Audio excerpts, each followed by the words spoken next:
baby, light my fire. Hello, welcome to Be Informed with Julia Alexander. And as you can see, I am not Julia Alexander. I am actually Audrey Kay from the talk show in Chicago called Today with Audrey Kay. I'm here with a group of awesome women, and we're talking about a conference, an important conference for women. By the way, the name of the conference is Light the Fire. So she'll give you more information about this, and we'll go to Lori. Lori. Thank you. Yes, my name is Lori Carmine. I am the park manager here at Billy Liemacher Bicentennial Park. We will be holding a women's empowerment conference. We'll have a cocktail hour, a meet and greet, a networking opportunity. Now, what kind of women would want to make sure that they make it to this conference, Lori?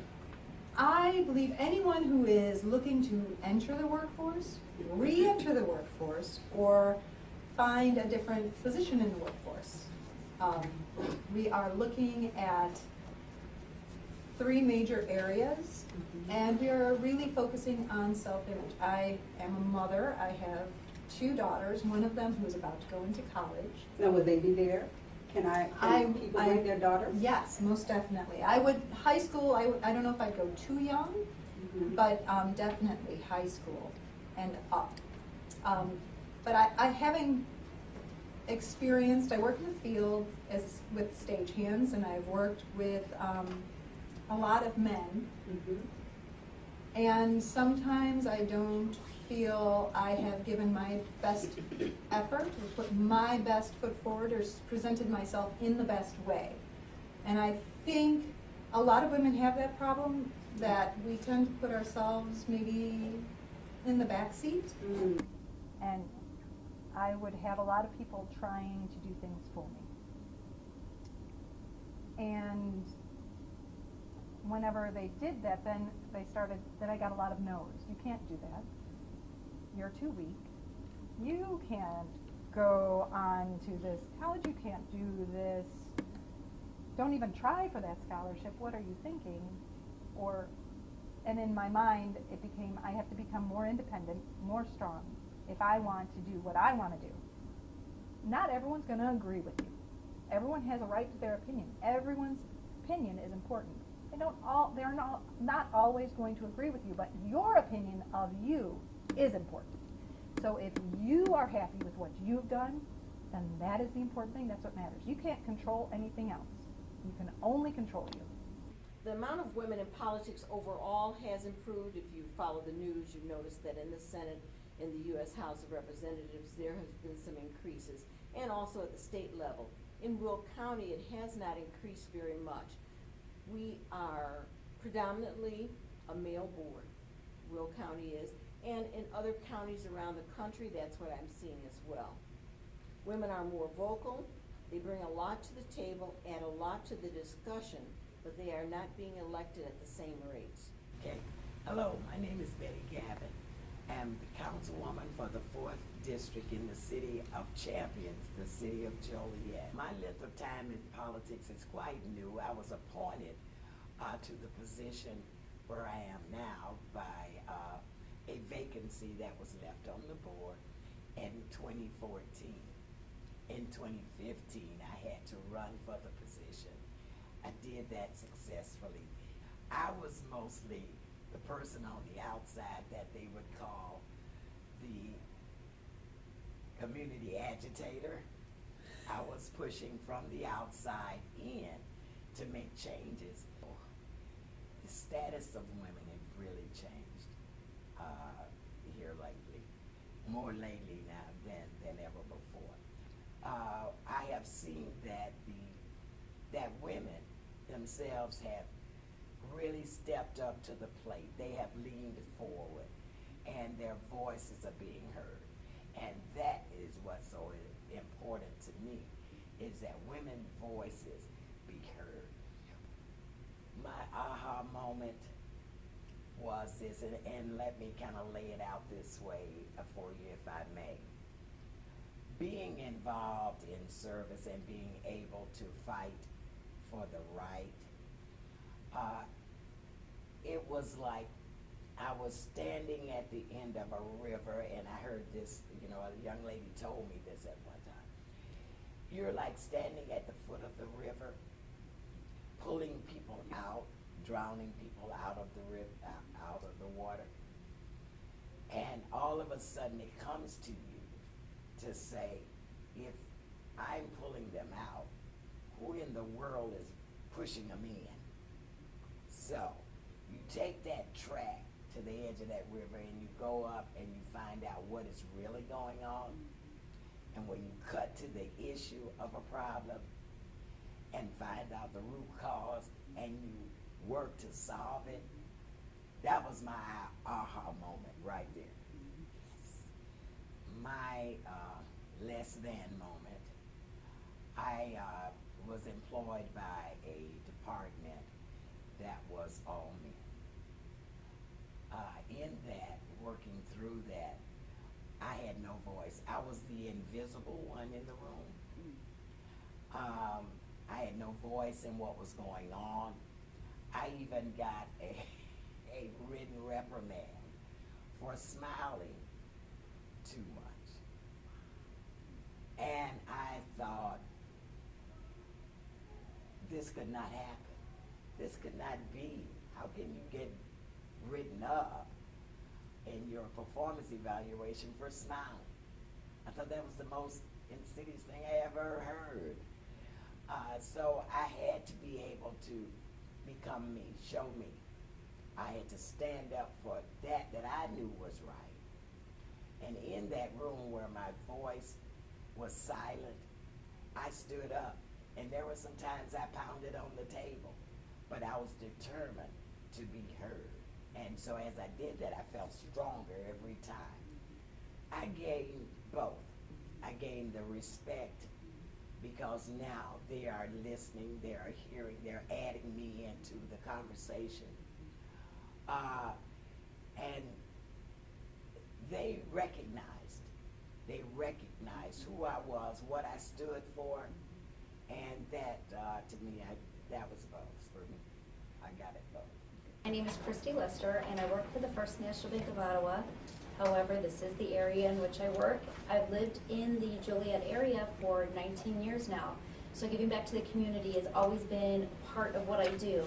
And as a single mom of 3, I think it's extremely important that they learn that tool.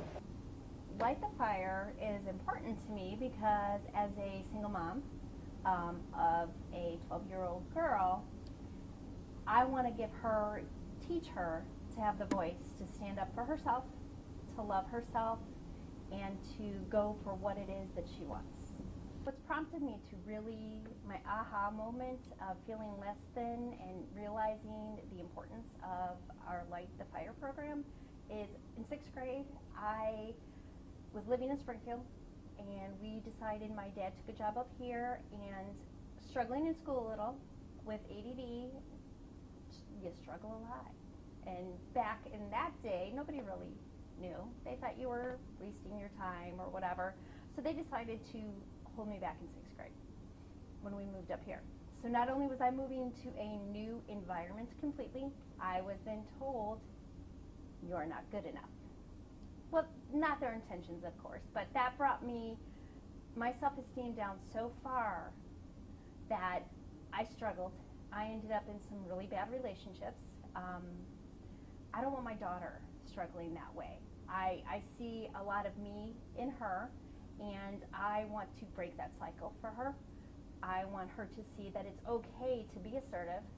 It's okay to say what you want and get what you need without being shut down or told no. I decided to get involved with Light the Fire Women's Conference because I believe women are a strong force in our community. Women make things tick. And it's up to women to bring that to light. It's up to us to understand that we do make a difference, we can make a difference, and we will make a difference as we stick together, come together, share, educate, learn, produce. You know, I have had a personal experience when I felt less than or my power was taken away from me. I am a double-edged sword. I'm black and a female.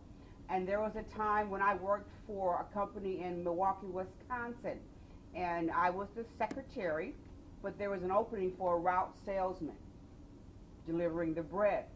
And I said, you know what, this is a lot of money. I should apply for this job. Oh, you're too short, you're a woman, you know, there's no black in there that didn't do that or anything like that. But there was one man who helped me, and he brought me a pillow.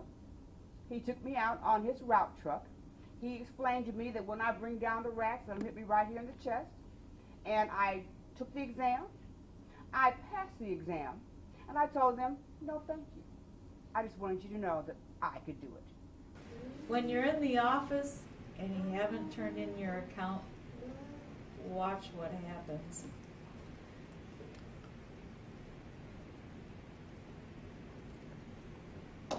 Christy, what happened to the Jones account? Well, I was calling them the other day, and they decided that they would rather put their mouth where their music is. I feel pretty privileged to be here. My name is Deanna Upsall, and I work here at Bicentennial Park with Lori, and I'm so grateful to have a woman manager. Yay. And it has proven to be the best experience ever, because we've had more fun this year. It's been busy and a lot of hard work, but I want to let everyone know this is going to be a fun conference, especially with these ladies, because I got to tell you, we laugh, and we're laughing all the time, but you're going to learn so much. Some of the things I've picked up on, advertisers, do you know that they gear it towards women because they know that they are the ones doing the buying in the household? You guys, you ladies have a lot of power that you probably don't even know that you have. Yes. And you're going to learn so much that it's going to uplift you, like you said, and you're going to carry with the rest of your life. So come here, be inspired. I'm on the general committee, so I get to hear a little bit from everybody, from media, finance, and politics, and they're all fascinating. The hard part is going to figure out which one you want to be a part of. But no worries, because at the end, you're going to hear a little bit from everybody, and a great, wonderful, inspirational speaker in the beginning, Audrey, and at the end. So come on down, and we'd love to have you. You guys have got to come out to the Billy Leemarker Bicentennial, excuse me, a tongue twister, Bicentennial Park at 201 West Jefferson Street in Joliet, Illinois. And that, for those of you who are GPSing, the zip code is 60435. Now, you know what? I just want to pick up on that buying power. How much buying power women have in this world? Because you look at the commercials, and a lot of the commercials, they are geared toward us. So we have to learn to use that power, women. We have to learn to use that power to make things better for us. And if we make things better for us, I think we'll make things better for the world. Absolutely. What about you guys? Absolutely. So we're here. We're world shakers. We're world changers, and this conference is only a small part of what we have in our minds and in our hearts to do. Because I believe that everybody here, we just have a heart to empower people, and women is just our subject for this time. Absolutely. I think we'll be doing other Sky's things. the limit. Absolutely. So now, speaking of media, we'll go to our next awesome woman who has fire in her. And she's going to tell us a little bit about herself and what you'll be doing, and go for it. Okay. I am Tamara Martinez. I am a lifelong Joliet resident. It's been rather difficult to make yourself noticed as someone who just doesn't want to look pretty and sing. So I was born with a song in my heart, and I love to sing, and I always shied away from it because I didn't get a lot of encouragement. But I'm a mother. I have 2 daughters, and that might have been the turning point for me to realize that that was silly. So I wanted to show them a very good example that you should do whatever your heart wants you to do. And just by doing that, it's made me a much happier person, a much happier and more confident woman. And I'm dedicated to bringing that out in all my young female students, especially, just because I know the road is rough. It still is. Once in a while you do get, oh, she's a female musician. Oh, they're all female bands, and female is the first thing they say, like my hands are gonna fall off if I play guitar, and they don't. Still got your hand. I still have my hands, and in fact, I'm a better musician now in my 40s than I was in my 20s. So I do have a lot of fire in that respect. Yes. I actually moved to Chicago because I couldn't find anybody in Joliet to play with. It was very male dominated, and I think that I intimidated, honestly, some males that they didn't want to play with a girl. So I moved to Chicago to go to Old Town School of Folk Music, and I met lots of friends, men and women, and it was very equal, and just got to do my thing there. And then I fell in love with a homeboy and came back. So Tamara, who else is on the media committee with you? Well, as I said, Kimberly Garrett. We also have Julia Alexander, Diane DeBreese, and Amira Abu Youssef. Oh, okay. So tell us a little bit more about what your committee will be addressing at this conference, at this great conference in the great city of Joliet. Yes. In the media section, we are going to be talking about how the media portrays and impacts women and their images in all aspects of life. Performance, sales, all aspects of media. Yeah. So has anybody here noticed, speaking of media and how we are portrayed, has anybody noticed how women are portrayed in front of the camera and how they're kind of undermined behind the camera?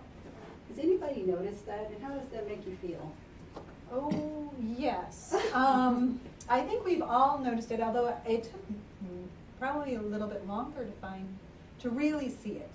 I think my daughter has much better perception than I did when I was her age, or any of us did when you're her age. But yes, I think I started out on the performance side too. So it was, how do we look? How much do we weigh? How are you going for, I went for headshots and they said, are you Girl Next Door or James Bond? Oh, wow. I'm like, okay, James Bond's girl is too scary. I'm Girl Next Door, totally. So we How go do you from think there. we can manage to get that point across? Because I noticed that a lot of women, they really feel that they have to act masculine in order to project that, that they are in a position of power. So how do you guys think we can, we have a lot to learn about balancing this. We have a lot to learn about balancing this, because if we can't get it balanced, we don't want to go in there timid, but we don't want to go in there overbearing. Absolutely. We still love our men. We still love our men. So we have to figure out a way to balance it. And I think at this conference, that will be one of the things that we're going to address. And that will also be one of the things that will come up so that we can help each other understand how to be better women. Now, there's one part of this conference that I'm very excited about, and it has to do with fire. Fire! Who wants to explain about the fire? It's actual fire. We are going to have an actual fire because, well, we like fire. No, I mean, fire has always been symbolic of a catharsis, of a release, of a purging, and I think that's what we're trying to do. Yes. We have, I can't Purge, baby, purge.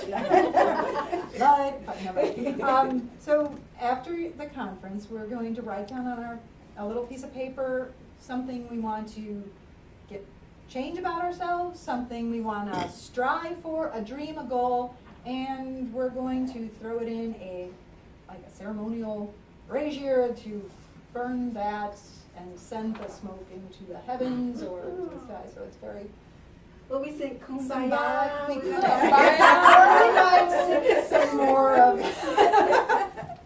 Yeah. But doesn't that sound excellent? I know that there's women out here. We need to purge. We need to purge, and we need to just send the smoke up. For the Send things up our that- wishes and Yes. there it is, it's going up. So it's two types of fires. Mhm. One fire is to Change, purge, and the other fire is to wish, hope, Manifest. expectation. Yeah. And Manifest. rebirth. That's a wonderful. I like Rebirth. manifest. I Like like the that. phoenix. oh, like a phoenix rising from the ashes. Yeah. Oh, let's get dramatic. Absolutely. Absolutely. Yes. We want phoenixes, phoenixes, multiple phoenix. How about that? That'd be We want us wonderful. all to have this Wonderful. experience, and we want us all to have this experience together. And we're here to help each other, to empower each other. So it's not just about us doing this. When you come, you'll be a part of all of this.